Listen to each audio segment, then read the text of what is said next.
Pessoal, boa noite. Conseguem me ouvir perfeitamente?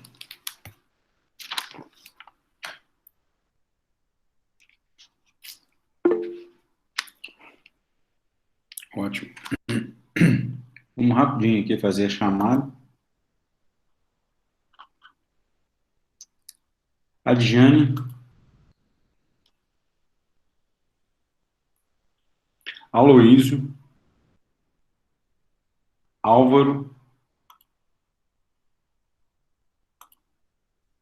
Amanda Pacheco, Anne Caroline, Bruna Passarotto, Bruno Carlos, Débora, desculpa, Denise, Fabiola, Fernanda,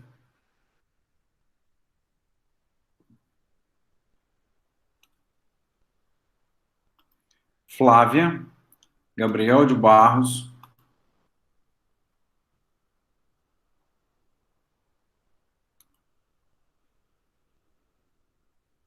Gislaine, Igor de Castro, Isabela Guiducci, Isabel Rino,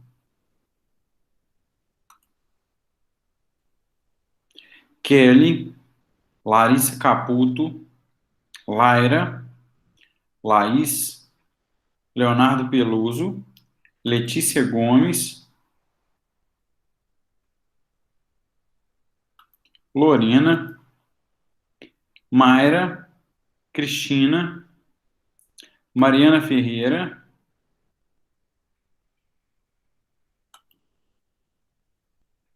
Mariana Gravina, Matheus Rodrigues, Matheus Braga,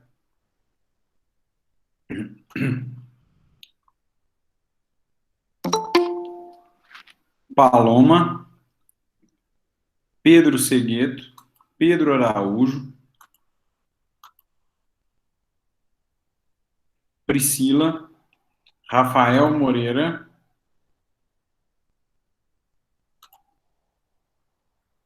Raíssa, Renata Santos, Rodrigo Valentim,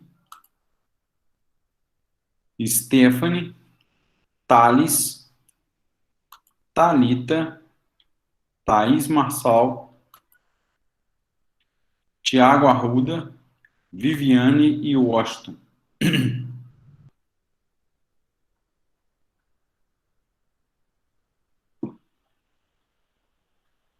Alguém que eu tenha deixado de falar o nome?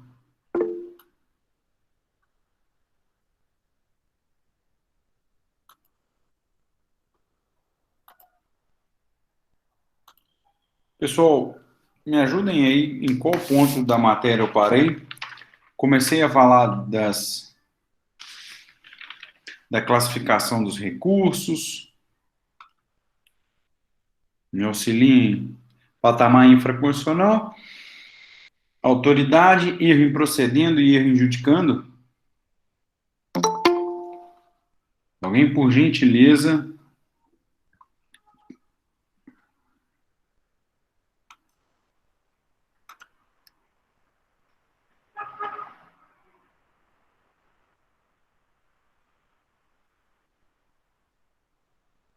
Sistema ampliativo e sistema limitativo. Essa seria a nossa definição. Sistema limitativo parcial.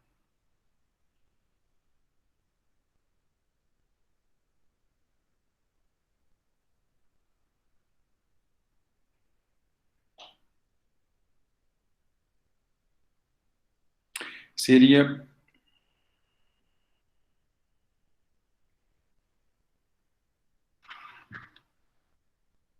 Tá meio balançando aqui.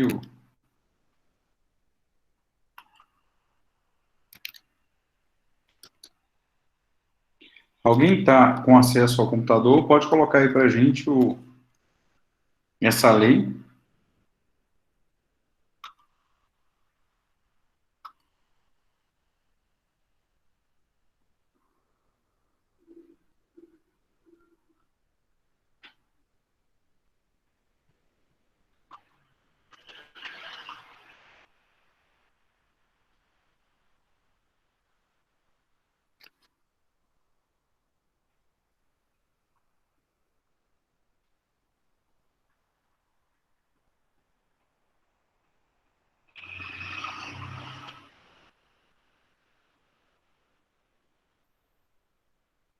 Deixa eu ver.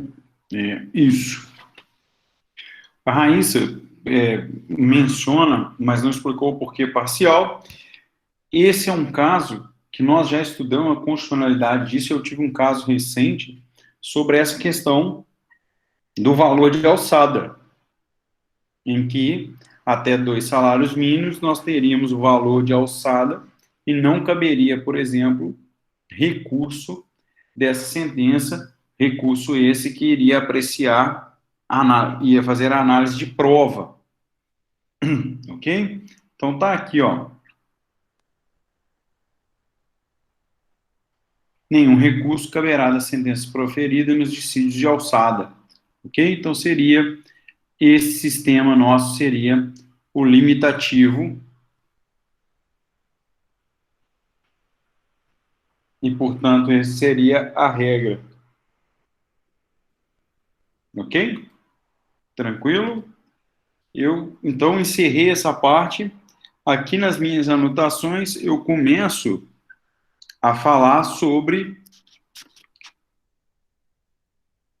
os princípios do recurso. Dialeticidade.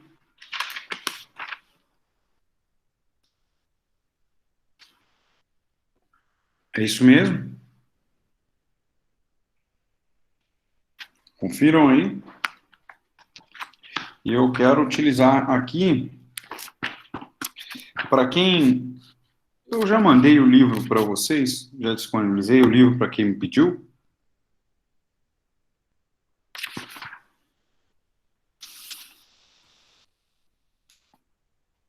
Senhores, estão me ouvindo?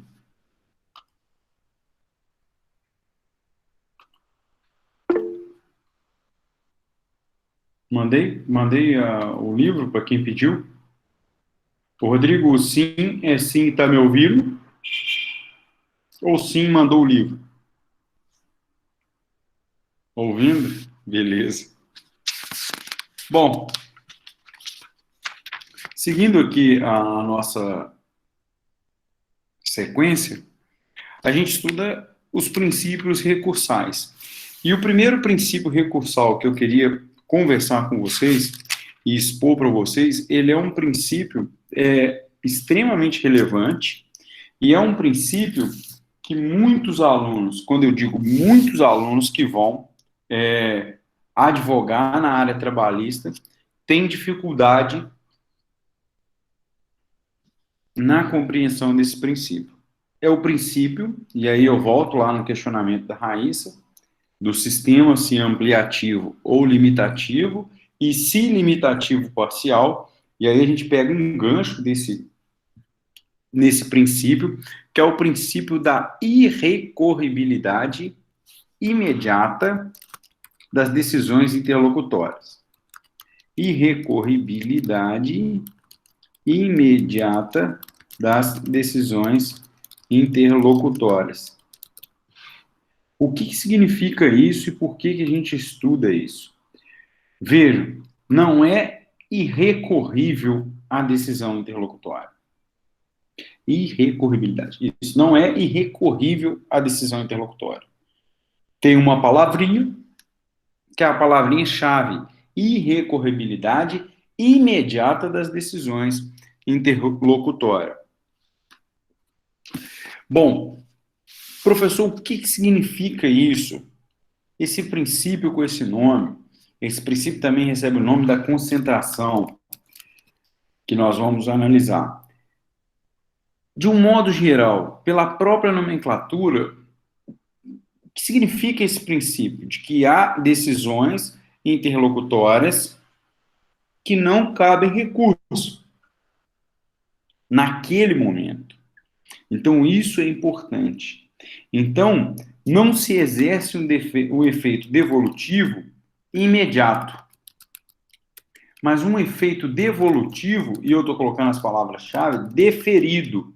Deferido para um momento posterior. Mas existe aqui algumas características a serem preenchidas para que esse efeito devolutivo, ou seja, você devolver a matéria que foi objeto de decisão interlocutória, você devolver essa matéria ao tribunal ad quem.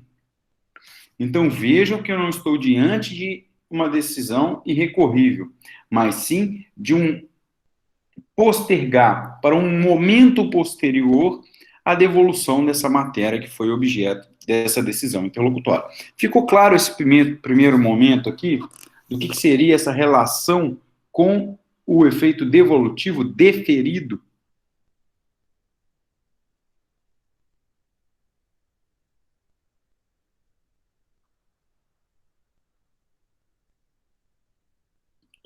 Sim, o SS aí voltou. Quem está acompanhando, coloque para mim o artigo 893. É possível alguém? Matheus? Matheus está aí? Laís está aí? Matheus, coloque para a gente o 893.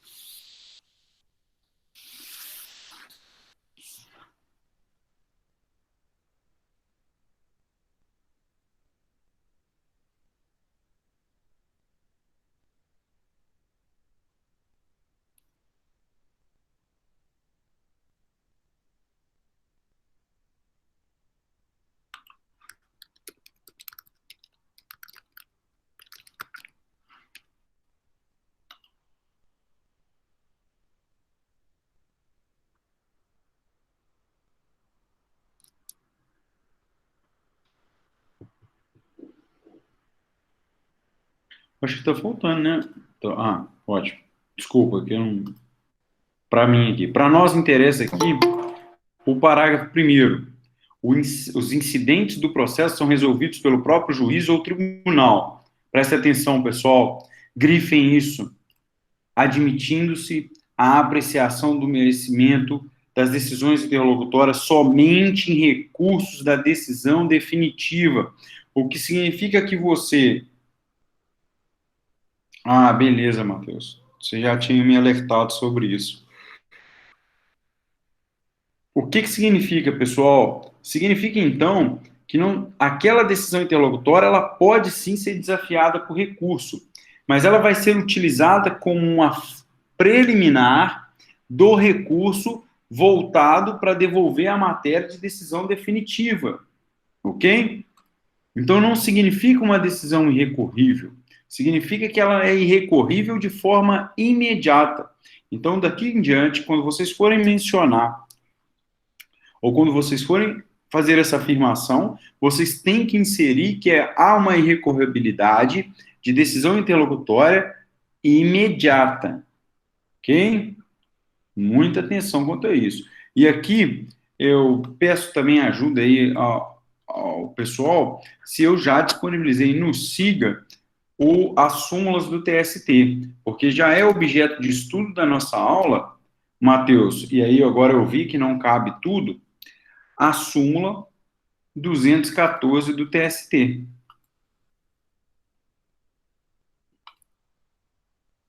Viu agora eu percebi que não cabe.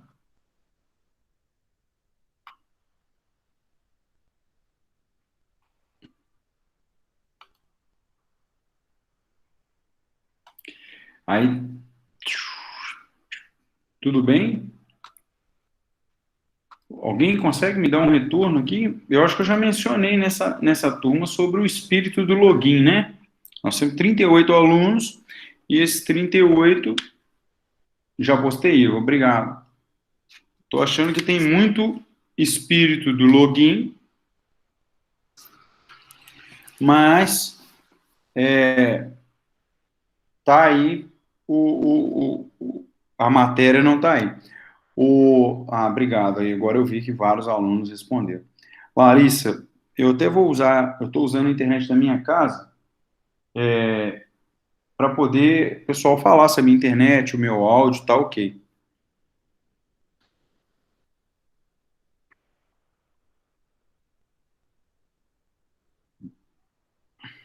Tá? Ok? Obrigado.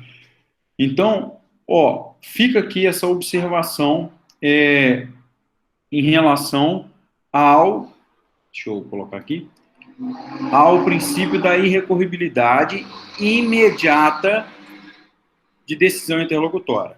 Assim como eu fiz na aula anterior, no oitavo período, eu vou fazer aqui uma questão simples, e você vai mandar para mim por e-mail. A resposta é uma linha, ok?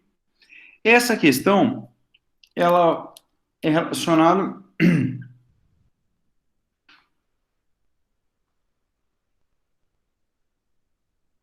Perdão? Não entendi.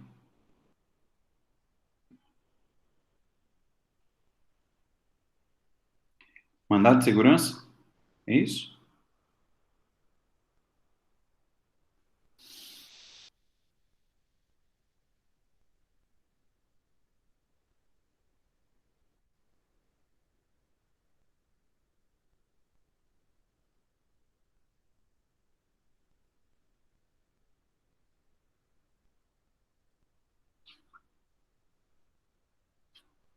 Peraí que tem muita pergunta aqui. Então vamos lá, vamos por etapas.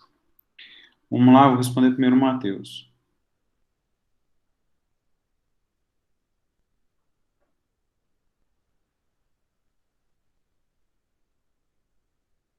Ó, Matheus, a hipótese em que a decisão interlocutória coloca fim ao processo, que é a exceção de competência territorial, tá?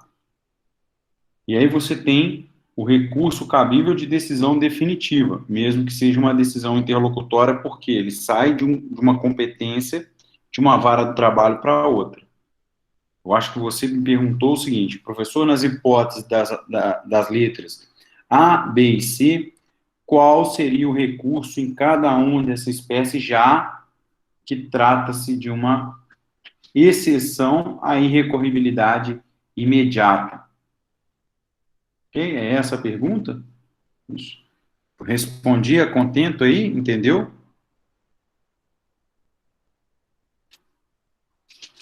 Sim. Agora vamos uma pergunta da Kelly. É porque eu estou sem duas telas, então é mais difícil. Eu tenho que ficar olhando para um lado para o outro. A Kelly perguntou: esses slides você vai postar? O Kelly, esse slide que está aqui, ele é do estudo dígito 1. Ele já foi postado. Mas aí você confirma para mim, fazendo favor. Tá? Eu continuo explicando as questões de princípios. Joia? Se ficou mais alguma pergunta, aí agora eu não me recordo.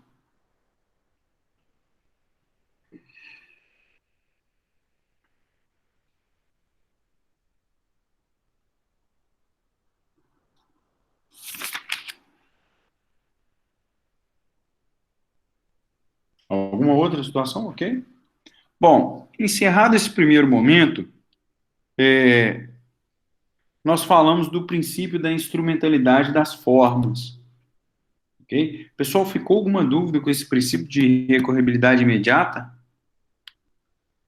Vocês estudaram comigo semestre passado. Para que você devolva essa matéria, como que você tem que se manifestar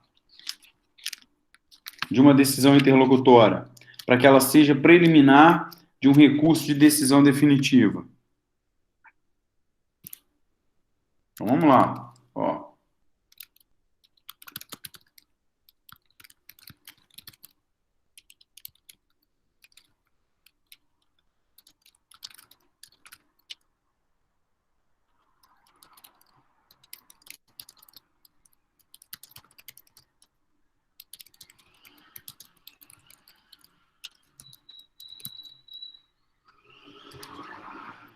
eu quero que vocês mandem para mim, eu vi que muitos alunos manifestaram, a resposta para o meu e-mail. Você vai pôr o assunto só nono, que é nono período, e mande para mim a resposta. Qual a manifestação que permite você devolver a matéria decidida em decisão interlocutória?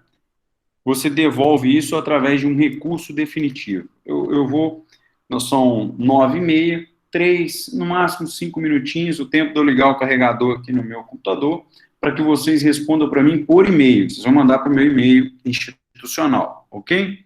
E a outra pergunta também, ligado a essa primeira, eu não vou nem escrever aqui, você tem que fundamentar a sua manifestação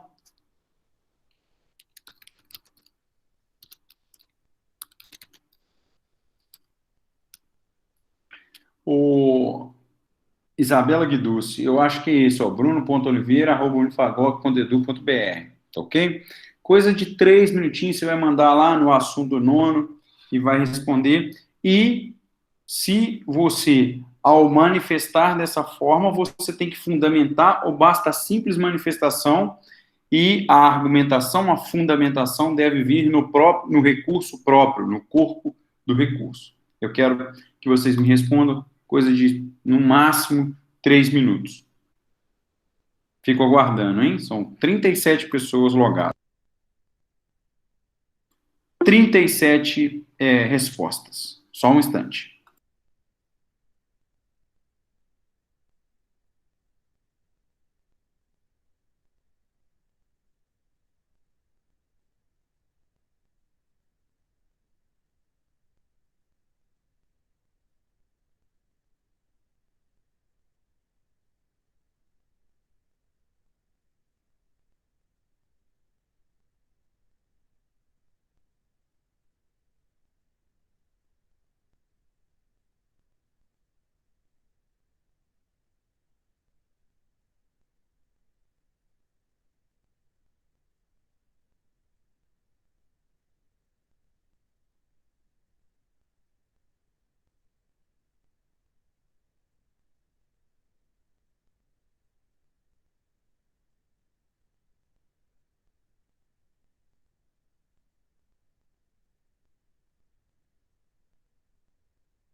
Tudo tranquilo? Pode, pode. Vou esperar. Não deu nem 2 minutinhos.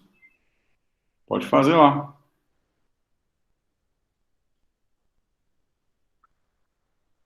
A Diane é uma pergunta só e eu só fui desenvolvendo o raciocínio. Ok? É só a pergunta que está escrita aí.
Podemos dar seguimento, senhores? Coisa bem rápida. Vamos ao próximo princípio aí. Bem, é coisa de uma linha. Deixa eu olhar meu e-mail aqui.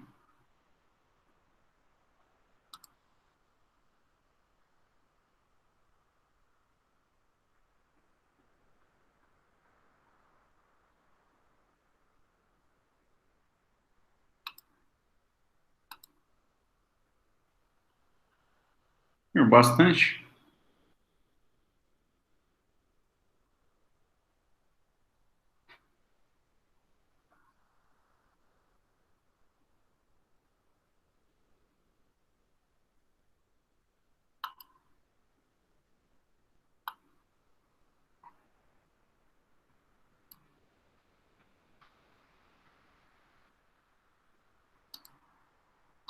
Ok, um número considerável de alunos já respondeu, então já é algo que alguns alunos responderam errado, foram no Google, copiaram e jogaram lá a resposta errada, falando que a apelação é documento hábil, o recurso de revista é documento hábil, não é isso. A resposta é o protesto. O protesto significa a expressão protesto, ela pode ser por meio de petição, como também pode ser feito verbalmente, oralmente na audiência. Significa o quê? Significa que você está impugnando aquela decisão, demonstrando inconformismo. E só mediante o registro do protesto é que você consegue devolver essa matéria em sede de preliminar de recurso ordinário, ok? E é muito importante que se o juiz requerer que você fundamente o protesto, você vai fundamentar o protesto e ele vai manter a decisão ou se retratar. Se ele mantiver a decisão que você registrou o protesto, é necessário que processualmente você manifeste outra vez que renova os protestos, ok? Isso eu estou dizendo para os senhores que é uma matéria, é uma luta incessante que eu tive para que eu tivesse a oportunidade de trabalhar com vocês com tempo, porque eu vejo exatamente essa dificuldade na dinâmica das impugnações de decisões interlocutórias, ok? Então é relevante que os senhores saibam disso. É necessário fundamentar? Não, você pode só registrar o protesto. Mas se o juiz falar assim, pois não, doutor, fundamente o protesto, e você fundamenta o protesto, isso é muito comum acontecer oralmente, e ele falar, doutor, mantenho o indeferimento, eu mantenho a negativa do pedido, você tem que fazer o quê? Pois bem, excelência. Então, deixe registrado que eu renovo os protestos, ou o protesto. E aí você submete isso em recurso de decisão definitiva, que no meu exemplo é o recurso ordinário. Tudo bem? Ficou claro isso para a galera que respondeu? Eu vi que 14 tinham respondido, agora aumentou um pouquinho, né? Mais tempinho. Próximo princípio. Princípio da manutenção dos efeitos da sentença. Pessoal, eu, na pele, espera aí que deu uma bugada aqui, na pele, eu senti a dificuldade desse princípio. O que está previsto? Lá no artigo 899 da CLT, Matheus não me abandone, lá no artigo 899 da CLT, ele traz o que, como regra, que todos os recursos trabalhistas terão efeito meramente devolutivo.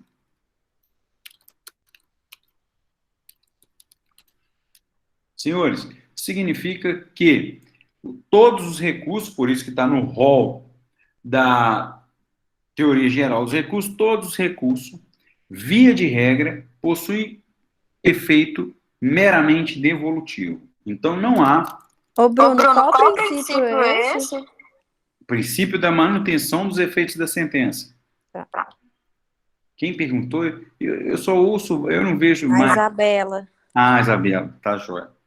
É porque aqui, Isabela, ou é o espírito do login, ou eu dialogando com uma luzinha verde aqui da câmera. Eu não vejo nada, vejo ninguém. É horrível isso. Mas Faz parte. Exatamente, faz parte. Eu vou me adaptando aqui com as tecnologias. Então, pessoal, o Matheus colocou para a gente que os recursos serão interpostos e terão um efeito meramente devolutivo. Pois bem, eu quero trabalhar com vocês o seguinte, o efeito suspensivo existe? Sim. Mas ele deve ser requerido no corpo do recurso e deve ser apreciado com efeitos, com requisitos semelhantes aos das tutelas de urgência, ok? Então, é muito relevante que vocês saibam disso. Vou trabalhar com um exemplo, a doutrina está aqui, trabalhou com um exemplo, eu vou mudar um pouco o exemplo da doutrina e vou trabalhar com um exemplo que eu vivi e percebi a grande dificuldade disso. Prestem atenção no exemplo, que eu acredito que ele seja esclarecedor para os senhores. O que aconteceu? Um processo normal de uma ação acidentária. Um trabalhador sofreu um acidente. Eu advogo, nesse caso, e é raro isso, eu advogo para a empresa, para a reclamada. E, ao advogar para a reclamada, eu fiz o seguinte pedido: o benefício da assistência judiciária gratuita, em sede de contestação, sobre o argumento de que a empresa passava por uma crise financeira e a empresa pleiteava o benefício da assistência judiciária gratuita. Ok? Nós estamos no 9º período, todos os senhores sabem que não há diferenciação, a princípio, prima facie, de concessão de benefício para pessoa jurídica ou pessoa física. O que se tem hoje e que se convencionou através dos precedentes é que a pessoa jurídica não tem presunção à declaração, né? Presunção relativa da declaração, ela tem que, além de declarar, ela tem que comprovar para o juízo a hipossuficiência econômica. Já a pessoa física, há uma presunção daquela declaração e o juiz, então, acata. É a presunção relativa, porque o juiz, diante de circunstâncias presentes no processo, pode requisitar a comprovação ou a parte pode impugnar, enfim, todos vocês sabem disso. Eu peguei, pessoal, uma contestação, um corpo de uma contestação e fiz esse pedido ao corriqueiro. E foi desenvolvido o mérito. Chegou na sentença, olha que coisa maluca, processualmente falando. Chegou na sentença, é óbvio que eu contestei, na impugnação da contestação, o reclamante veio e impugnou o benefício da assistência judiciária, falando, olha, o capital social da empresa é de não sei quantos milhões, a empresa é conhecida, não sei o quê, foi lá e fez o dever de casa e impugnou. Até aqui, para nós, não tem interesse em relação à nossa aula. O que nos interessa aqui?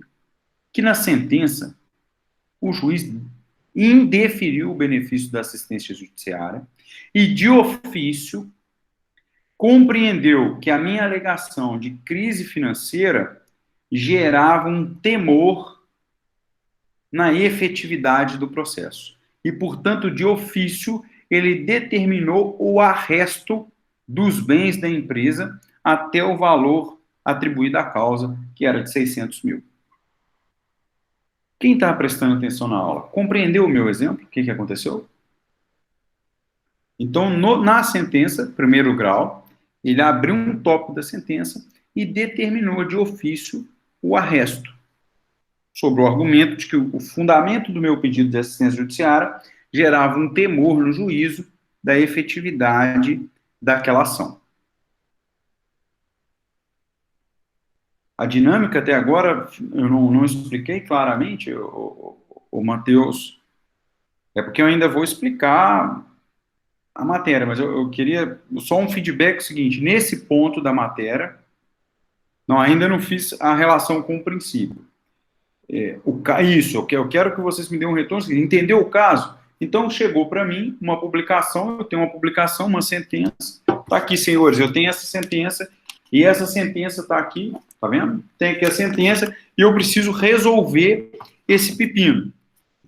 E aí eu digo para vocês, com base no princípio da manutenção dos efeitos da sentença, se eu levasse esse processo pela via recursal até o STF, vocês concordam comigo, por esse princípio que eu estou explicando a vocês, eu não teria o quê? Eu não teria efeito suspensivo desse arresto. Eu acho que agora vai ficando mais claro para o nosso princípio. Por quê?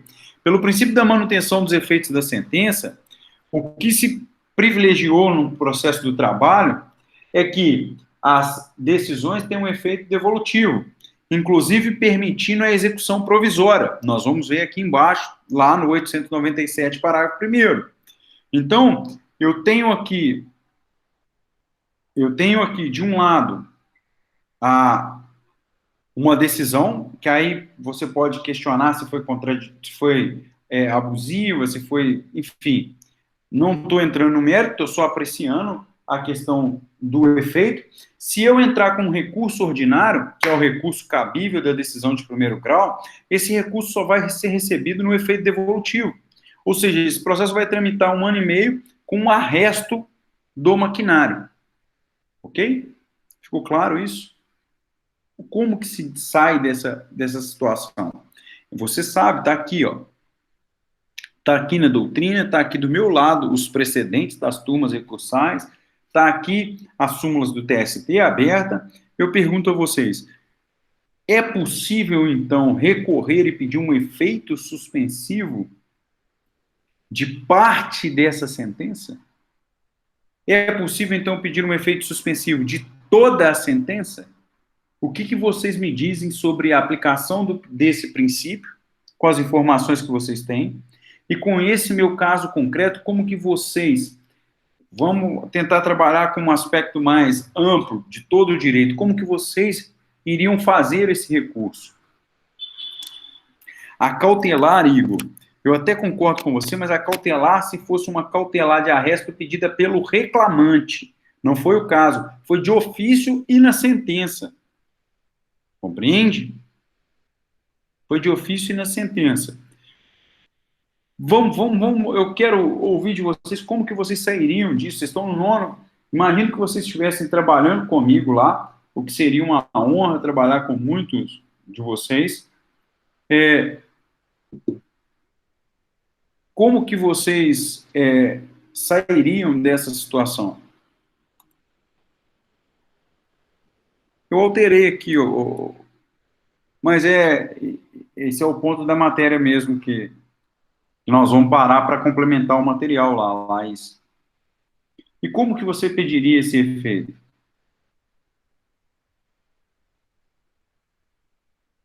Você pediria o efeito de parte dessa sentença? Vocês entrariam com mandado de segurança?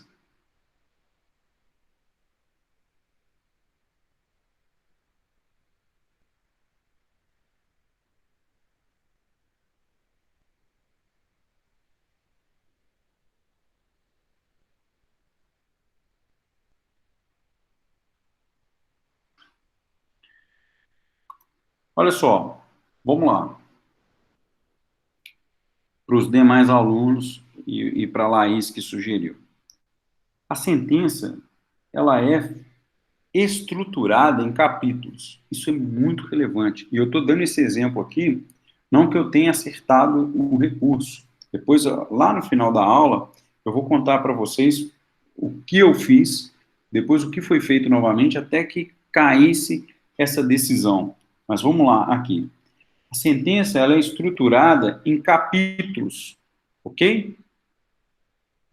Existe uma situação no processo do trabalho que é a teoria dos capítulos da sentença. Então, isso é importante que vocês tomem nota.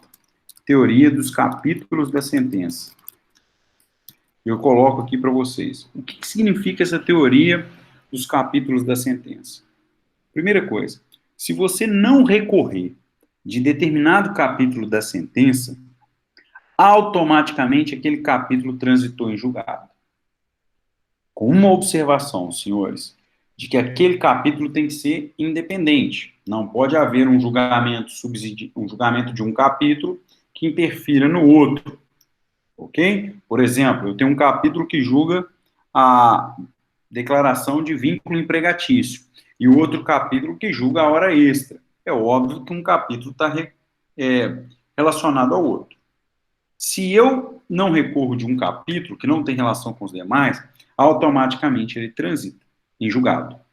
Com base nessa teoria, eu posso aplicar essa teoria também quanto ao efeito suspensivo, dizendo o seguinte: eu posso então requerer efeito suspensivo de parte ou de capítulo de uma sentença. E os demais serão o quê? Analisados somente sobre o efeito devolutivo. Para que eu fundamente um pedido de efeito suspensivo, eu tenho que demonstrar o quê? Características de perigo na demora em se manter o princípio da manutenção dos efeitos da sentença.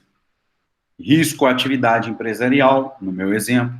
O que eu disse é, no meu fundamento, há um risco à atividade empresarial, que é o arresto, mesmo que fique na posse da empresa, ele tem uma afetação ali, uma restrição. E isso dificulta a atividade. Ok? Então, é possível agora compreender que o efeito suspensivo ele deve ser requerido e deve ser fundamentado. Não basta um simples pedido. Ele deve ser requerido e fundamentado.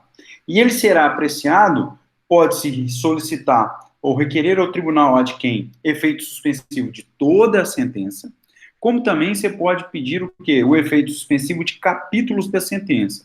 Qual a fundamentação? Na teoria dos capítulos da sentença, que se aplica ao trânsito em julgado, quando não recorrido, como também ao efeito suspensivo quando se pede de um ou outro capítulo.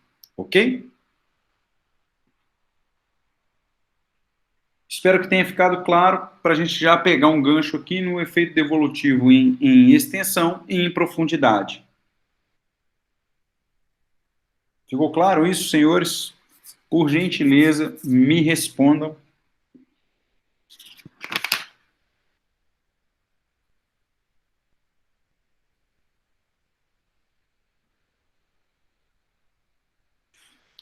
Me dê aquela moral. E aí, eu vou ser bem breve quanto ao efeito devolutivo em extensão e em profundidade, porque os senhores já estudaram isso comigo. É só mesmo para relembrá-los, inclusive em processo do trabalho, porque eu comecei a falar de teoria geral lá atrás com vocês, quando ainda se tinha um único semestre, e agora a gente conseguiu um segundo semestre para trabalhar com mais calma pela importância dessa matéria. Então, vamos lá. Eu vou dar uma dica aqui, assim, você não vai esquecer. O que é efeito devolutivo em extensão? Quantidade da matéria que você devolve ao tribunal. Então, efeito devolutivo, em sua extensão, é a quantidade de matéria devolvida no seu recurso. Ok? Efeito devolutivo em profundidade é a qualidade das matérias que você devolve. Ok? Quantidade, todos os pedidos julgados você devolveu. Qualidade está ligado à profundidade. São as teses que foram apresentadas. Ok?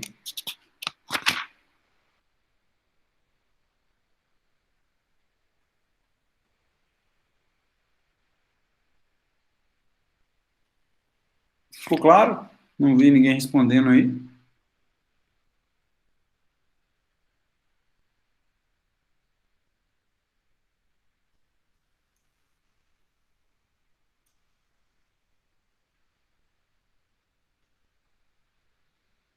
Ok? Anne, Débora, Mariana.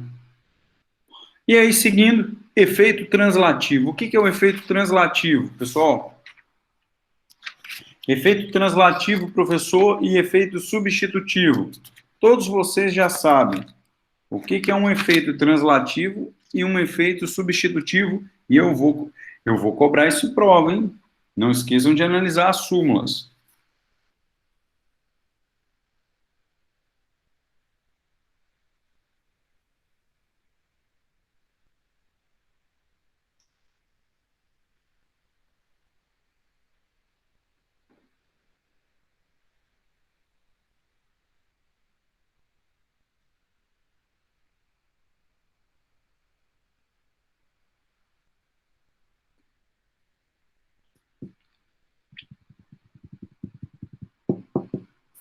Ninguém vai me responder?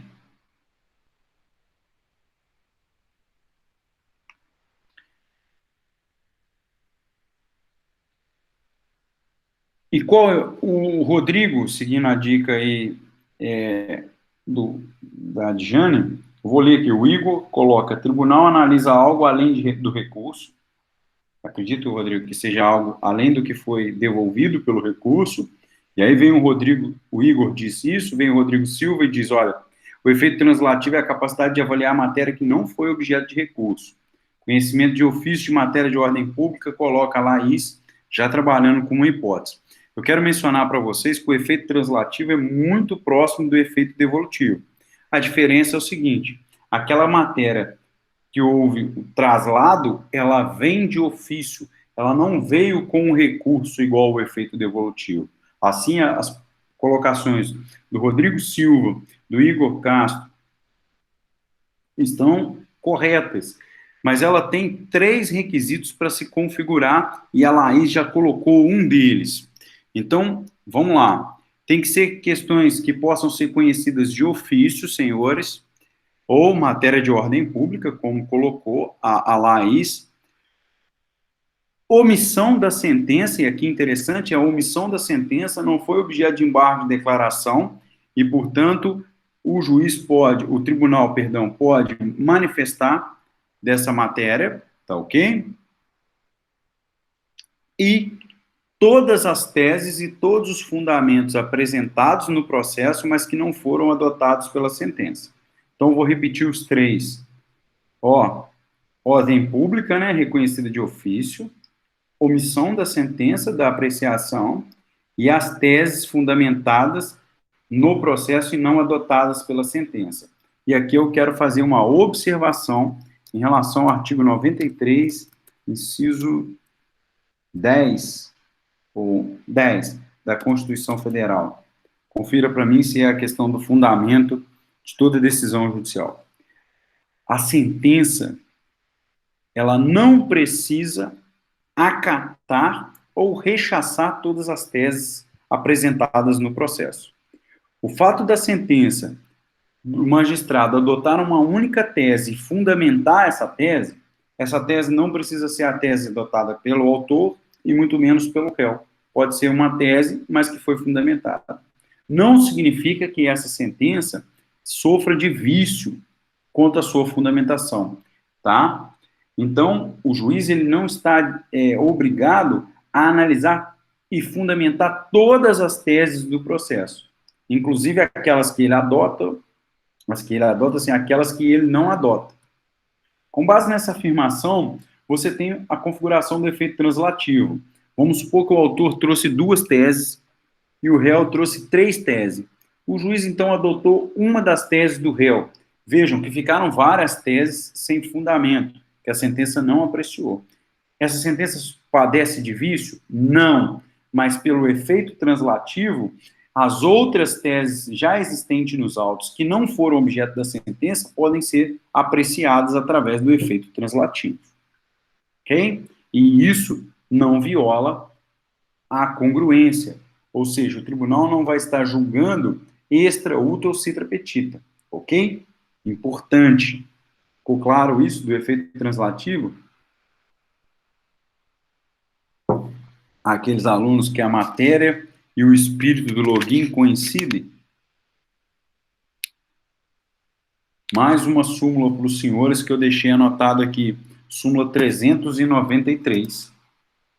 Também será objeto de nossa prova, tá? Porque são súmulas e nós acabamos de falar sobre ela. Deixa eu só confirmar o conteúdo da súmula 393.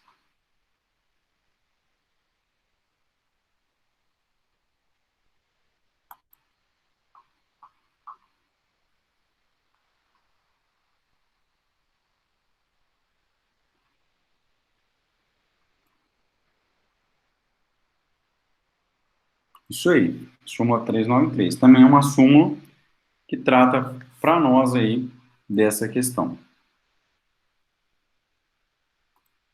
Translativo, ok? Então, fique atento aí. Efeito substitutivo, para a gente já caminhar para o encerramento da nossa aula.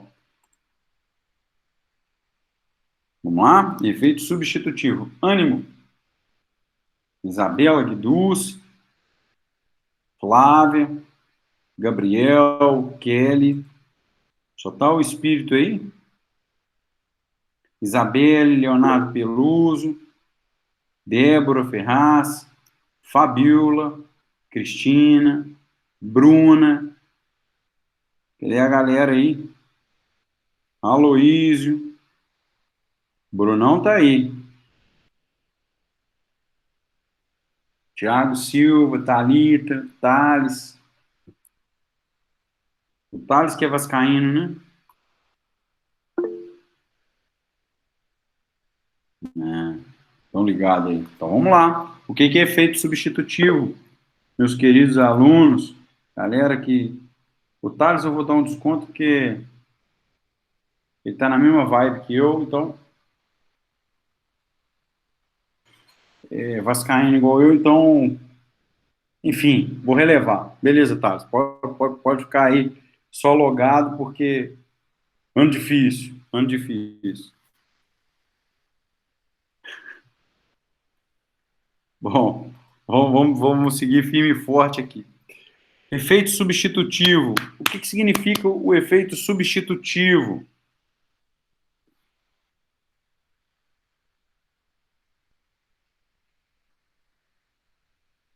Presta atenção aqui em mim, ó. Efeito substitutivo, isso é muito comum, pessoal. Essas questões de princípio, elas vão diferenciar a atuação de vocês. Eu preciso descobrir se é erro em procedendo ou erro em judicando. Porque quando eu estudo efeito substitutivo, um aluno já colocou aqui o significado. Está dizendo o seguinte: o tribunal vem e julga o processo, ele substitui a decisão. Ou seja, ele altera a decisão. Mas eu preciso saber se o que eu estou pedindo no meu recurso é um erro em judicando ou um erro em procedendo. Porque se for um erro em judicando, nós estamos falando de mérito. Se for um erro em procedendo, você concorda comigo que o tribunal não tem que substituir a sentença, ele caça a sentença e devolve o processo à origem para ser instruído, por exemplo. Então, o efeito substitutivo, apesar de ser uma compreensão simples, há de se analisar se estamos diante de um erro em procedendo ou se estamos diante de um erro em judicando. Então, vamos às anotações que eu separei aqui para vocês. Ó. Se eu tenho, primeiro ponto, separei para os senhores para anotação, erro em judicando. Se eu tenho um erro em judicando e o tribunal acata, recebe meu recurso e dá provimento ao meu recurso, ele substitui a sentença. Ok? Agora, se eu tenho um erro em procedendo, tem duas possibilidades. Ele acata meu recurso, ok? Ele acata, foi provido o meu recurso, e ele caça a sentença, tira a eficácia dela, mas determina o retorno dos autos à origem para que fosse proferida nova decisão. Entendam que aí não se aplica. Mas é possível também no erro em procedendo que ele corrija esse erro ou ele não julgue o procedente. Me perdi aqui porque Mariana, vou repetir como um todo, para ficar mais claro. Eu tenho erro em procedendo e erro em judicando. Quando eu tenho erro em judicando, eu estou falando que o tribunal vai apreciar o mérito, dizendo que o juiz julgou e não acatou a tese, não analisou algo que eu questiono do mérito. Se eu questiono do mérito e ele acata o meu recurso, dá provimento ao meu recurso, o acórdão vai substituir a sentença, porque houve o quê? Ele recebeu o meu recurso e deu provimento. Então, o acórdão substitui o julgamento da matéria. Ok? Se for erro em procedendo, você concorda comigo que o erro em procedendo, se ele for provido, se for provido o meu recurso, ele não substitui a sentença. Ele caça a sentença e determina que o processo retorne à origem para corrigir esse erro em procedendo. Ficou claro isso? Então, você deve, ao analisar o efeito substitutivo, se está diante de erro em procedendo ou erro em judicando. Ok? senhores?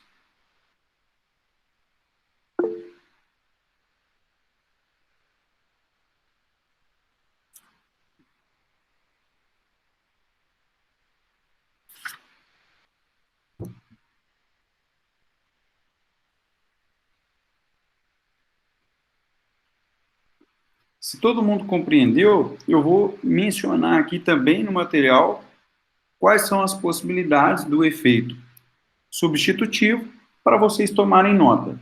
Com isso, vocês façam essa anotação e a gente encerra essa parte de teoria geral e passamos à análise da próxima aula, princípio da singularidade, unicorribilidade e unicidade recursal. E já migramos depois para os recursos em espécie, ok? Que aí eu vou separar esse material que engloba e os recursos em espécie, que agora, graças a Deus, nós vamos ter tempo para trabalhar os recursos com mais tempo. Eu quero só fazer uma observação. No início aqui eu falei sobre, eu escrevi errado, mas disse certo. A questão da irrecorribilidade de decisão interlocutória de forma imediata, que é um efeito devolutivo diferido, tá? Eu escrevi deferido, de ser deferido agora, não, é diferido, tá? Para frente. Então, vamos lá. Deixa eu só pegar aqui no material e vou passar para vocês. Então, vamos lá. Quando que se aplica o efeito substitutivo? Pedro, excelente pergunta, tá? É substitutivo. Aí tem um detalhe, Pedro, que é o seguinte, também foi objeto de uma reunião lá no escritório, nós tivemos que reunir para analisar isso. Nós tínhamos uma sentença que foi julgada extinto sem resolução do mérito. Porque o juiz entendeu, depois de anos o processo tramitando, o juiz entendeu que não existia documentos indispensáveis à propositura da ação. Extinguiu. Só que esse processo ele já tinha feito toda a instrução, oitiva de testemunha, prova documental e tudo. A teoria da causa madura é o seguinte: ao recorrer dessa decisão, a gente devolve a matéria para o tribunal, tá? Porque consideramos ser um erro injudicando. Se eu devolvo essa matéria para o tribunal então faz o quê? Ele pode julgar procedente o meu recurso e, substituir a sentença de extinção sem resolução do mérito, tá? E devolver a origem para que o juiz julgue o mérito dessa ação. Então, não há um efeito substitutivo, porque o tribunal pode entender que esse processo tem que voltar para que o juiz de primeiro grau julgue esse processo. Por outro lado, o tribunal pode adotar, Pedro, a teoria da causa madura, que tem os seus requisitos, é que o processo esteja todo instruído. Então, o processo pode, por celeridade, cassar a sentença e o próprio tribunal julgar o mérito. Aí, essa teoria da causa madura geraria o efeito substitutivo da sentença. Ok? Excelente a sua pergunta, muito bem colocado durante a aula. A teoria da causa madura permite isso. Para que se aplique a teoria da causa madura, segundo o STJ, é necessário, dentre os requisitos, em que o processo esteja todo instruído, tá? Não haja necessidade de se voltar à origem para a instrução probatória. Tá ok? Nesse caso do meu exemplo, erro injudicando, tá? Que aí poderia se adaptar à teoria da causa madura. Tá ok? Espero aí ter esclarecido. Vamos lá. O efeito substitutivo, quando que ele cabe? Então, a primeira referência, você vai colocar que o efeito substitutivo cabe quando há erro injudicando, ok? E dentro do erro injudicando, quando o recurso é conhecido e provido na matéria. Ou seja, você ganhou o recurso. O recurso é conhecido e provido. O recurso é conhecido e não provido. Porque aí você perdeu e se mantém a sentença de primeiro grau,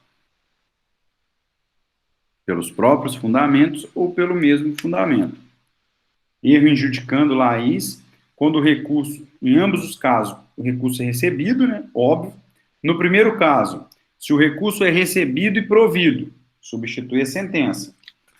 Se ele for recebido, mas não for provido, você tem que olhar se ele mantém os fundamentos da sentença ou ele não acatou o seu recurso por outros fundamentos, porque se for em outros fundamentos, há o efeito substitutivo. Ok? Então, se você se depara com um acordo assim, recebo o recurso interposto pela Laís, no mérito nego o provimento com os mesmos fundamentos da sentença. Tem efeito substitutivo aí? Não. Agora, se ele coloca assim, recebo o recurso da Laís e no mérito nego o provimento, com base nos tais e tais e tais e tais e tais fundamentos. Olha, ele mudou os fundamentos da sentença. Então, mesmo que ele negou o recurso, substitui a sentença. Ficou claro? Ah, não, Bruno, perdi essa última parte aí, ó. Quando ele for recebido, mas não for provido. Aí, Isabela, você tem que fazer o quê? Você tem que analisar se ele mantém os fundamentos da sentença para ter negado o seu recurso. Porque se ele mantém, vem essa frase é meio que frase feita, assim, mantém a sentença pelos seus próprios fundamentos. Se ele manteve a sentença na íntegra, é essa a palavra que eu estava procurando. Se ele negou o seu recurso e manteve a sentença na íntegra, os seus fundamentos, beleza. Tá joia? Não há aqui nenhum efeito substitutivo, porque a sentença está intacta. Ele está te dizendo isso. Nego o seu recurso, Isabela, e mantenho os fundamentos da sentença. Agora, se ele nega seu recurso, mas fala assim, estou negando não pelo que a sentença falou, tá, Isabela? Estou te negando por A, B e C.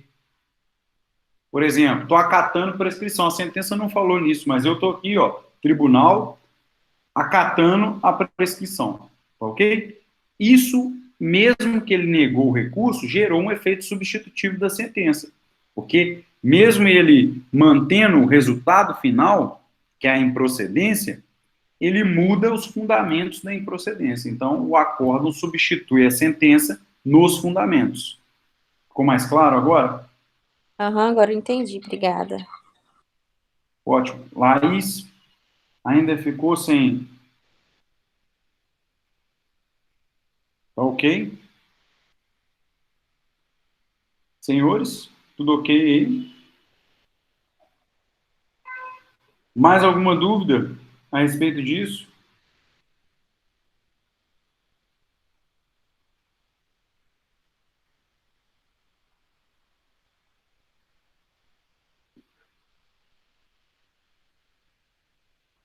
Ele não vai além do que se pede por um motivo. Porque tem que ser toda. Aí, uma outra pergunta excelente, Gislaine. Por que ele não vai além do que se pede? Porque essa tese e esse fundamento, ele não precisou ser acatado pela sentença, eu disse um pouco antes. Mas ele existe no processo, então não é extra petita. Porque o efeito devolutivo, em profundidade, devolveu a ele todas as teses apresentadas no processo. E não só a tese da sentença. Isso é uma pergunta de prova aberta de magistratura.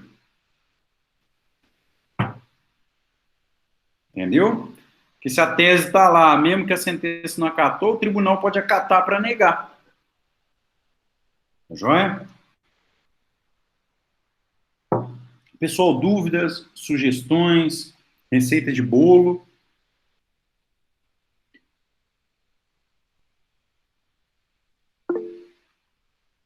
Nossa. Deixa eu dizer, Kelly, eu estou aguardando vocês me contarem. O dia que a aula voltar, cada vez nós estamos mais próximos de uma aula presencial. Quando voltar, não pode ter aglomeração, mas não tem problema. Já divide a pizza tudo, vai passando assim, igual drive-thru, vai passando, pegando o seu pedaço e sai comendo pelo corredor.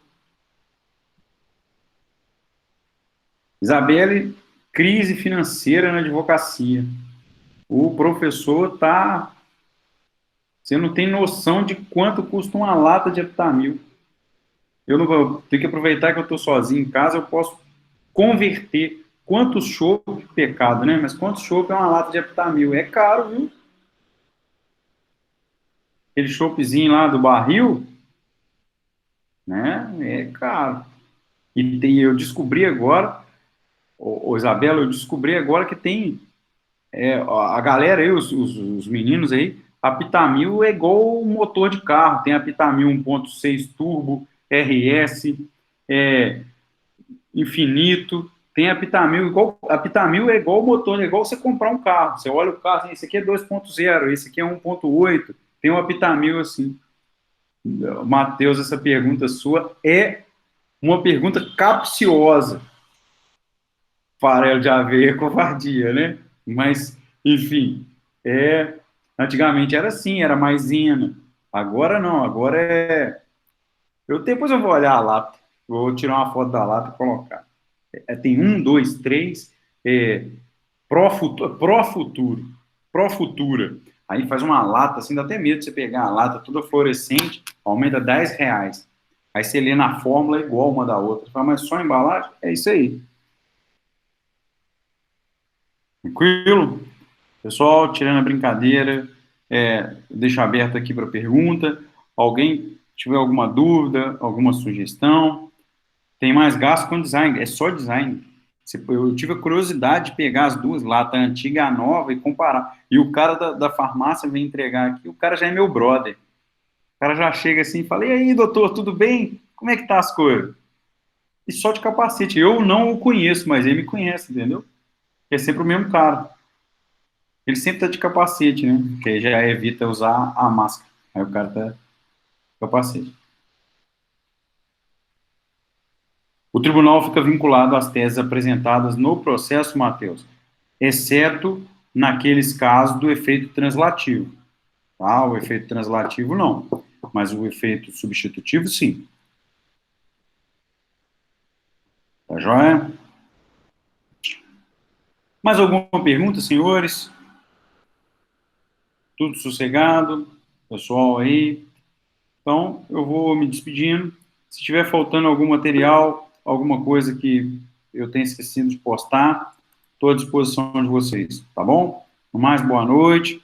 Vão todo mundo assistir o Big Brother. Todo mundo fazendo figuinha, né, para eliminação, postando as fotinhas no Insta. Ah, beleza. Então tá, jóia. Aquele abraço. Isso aí. A Lumina não autorizou hoje. Isso aí. Tchau, uma boa noite para todo mundo. Obrigado aí pela atenção.